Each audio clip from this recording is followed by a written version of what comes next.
कन्या राशि के मासिक राशिफल के बारे में जो मार्च 2025 में कैसा रहने वाला है। तो सबसे पहले हम बात कर लेते हैं मित्रों स्वास्थ्य को लेकर के। चूंकि स्वास्थ्य के संबंध में अगर कन्या की बात की जाए तो बुध जो है नीच के रहने वाले हैं।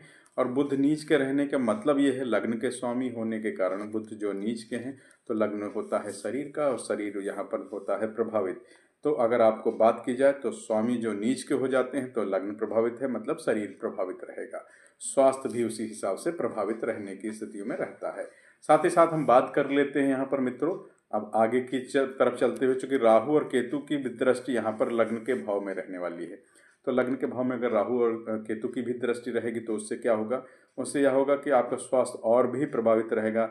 और यहाँ पर चिंता करने वाली बात यह है कि थोड़ा सा आपको अपने शरीर को लेकर के इस जगह कहा जाए तो दृष्टिकोण के हिसाब से थोड़ा कमजोर रहने वाला है यह आपका महीना। तो इसलिए आपको विशेष तौर पर अपने स्वास्थ्य का ध्यान रखना होगा। और इसके अतिरिक्त में हम देख सकते हैं यहाँ पर मंगल की जो चतुर्थ दृष्टि पड़ती है, चतुर्थ में मंगल बैठने के कारण वो लग्न को देखता है, लग्न माने प्रथम भाव को देखता है।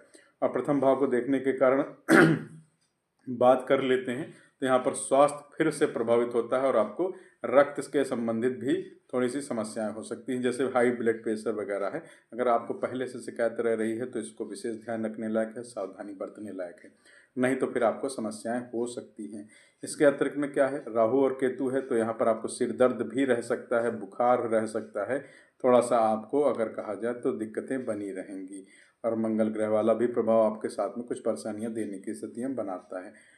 अब हम बात कर लेते हैं यहाँ पर, क्योंकि यहाँ पर एक मंगल का चतुर्थ भाव में बैठना एक आपका चतुर्थ भाव सीने को लेकर के, या कहा जाए हृदय के ऊपर की बात करते हैं, हृदय से संबंधित बात करते हैं तो ये ब्लड से रिलेटेड यहाँ पर समस्याएं दे ही रहा, मैंने बताया बीपी से रिलेटेड। उसके अतिरिक्त में आपको सर पर चोट लगने से या खरोंच लगने से या फिर आपके सीने पर चोट या खरोंच लगने से आपको बचाना चाहिए, क्योंकि यह ऐसा होना स्वाभाविक सी बात है कि हो सकता है, इसकी संभावनाएं बहुत ज़्यादा हैं। और इस महीने में हम बात कर लेते हैं सूर्य की बात। तो सूर्य यहाँ पर आपका जो है छठे भाव में, अगर कहा जाए छठे भाव में रहेगा पहले हिस्से में, मतलब पहले महीने के 15 दिन जो है वो सूर्य छठे भाव में रहेगा। छठा भाव यहाँ पर रोग कारक घर की बात करते हैं, लेकिन यहाँ पर शनि के साथ में युति करके बैठा है तो यह थोड़ा सा प्रभावशाली रहेगा आपके साथ में। अगर कहा जाए तो शनि रोग कारक घर पे बैठता है तो रोग को ये बढ़ाता है, और सूर्य जो है विरोध करता है, हालांकि दोनों की मिलीजुली स्थिति रहेगी, इसलिए थोड़ा सा आपको रोग के विषय में विशेष ध्यान रखना रहेगा।